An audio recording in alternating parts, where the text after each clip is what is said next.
How often do people say your life as a teenager is all about making life-changing choices? We feel pressured by our environment to make those choices as soon as possible. We need to be ready for the grown-up world, the real world. Being so young, it can be hard to know if you're making the right decisions. Only by doing it and challenging yourself, you'll end up at the point where you are now, as a young adult. We all choose a study, move away from our parents and our hometown, and some of us even get the chance to travel around the world. All these life-changing moments created the life as we know it.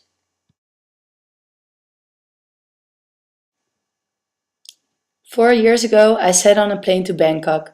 It was my second time to go that way, but my first time alone. After the plane took off, I realized what decision I had made. Inside myself, I panicked. What was I thinking? I was on my way to go to a destination more than 9,000 kilometers away from home. Never before had I been alone longer than 1 day and 1 night, and now I was on my way to travel and explore some of the Southeast Asian countries for the coming 5 weeks. Since the plane was in the air, I couldn't do anything about my fate at that moment except to embrace it with open arms. In the following weeks, I've had a better time than I could have ever imagined before. Not only did I get to see beautiful places, I also learned lessons that I wouldn't have learned when reading a book or being in school. When you're traveling alone, you can do spontaneous things because you don't have to consult a decision with anybody else. The only feelings that matter are your own. Yes, you're alone and the only one you have to think of, but remember this coin has two sides. You're also the one who takes responsibility for the choices that are made. If something goes wrong, you can only blame yourself. But don't be afraid to make mistakes, it's the only way you learn to do it right. If you take the wrong bus but manage to end up at your destiny anyway, good job, you just mastered the responsibility and independency. Be curious, opening up to strangers will benefit your day. Not only do they provide company, some of them become your friends. Seeing ancient temples or witnessing a beautiful sunset is worth more when you're together with someone you feel comfortable with. So start that conversation. If the person turns out to be a creep, you can always leave. You're on your own after all, and you don't owe anyone an explanation. See where it takes you. So don't be afraid to take a risk. Get out of your comfort zone, face your fears, and conquer them. It's the magic, what it's all about. At the age of 17, I graduated from high school. The obvious next step for me was to sign up for a university and look for a room in Amsterdam. That's what my brother did, so I thought I could do it the same way. However, I had absolutely no clue how to handle it and what I was supposed to do. Time flew by, and because of that, I rushed into a lot of things, which was pretty stressful sometimes. For such a long time, I felt like a tourist in my own city. Probably because all of my friends still lived in my hometown, and so was my part-time job.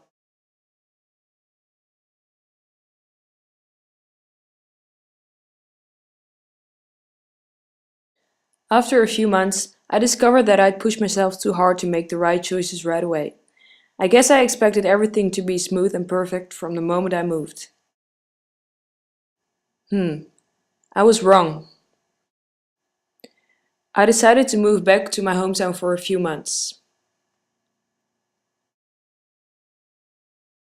1 year later, I found a perfect apartment, which meant a new start for me. This time, I felt ready to go for it. I found my own place and had to start my marketing internship at VanMoof, the most awesome company designing no-nonsense city bikes. At this moment, I live in Amsterdam for already 1 year and make a daily ride on my tiny bike through the city, to my friends, school, or to my job at Stag. I learned to take care of myself and open up to other people. I was 4 when I first walked into my ballet school in Heerlen, a city in the south of Holland. I remember getting my first pair of ballet shoes. They were tiny and pink. After a few years, my teacher asked me if I would like to take more classes during the week.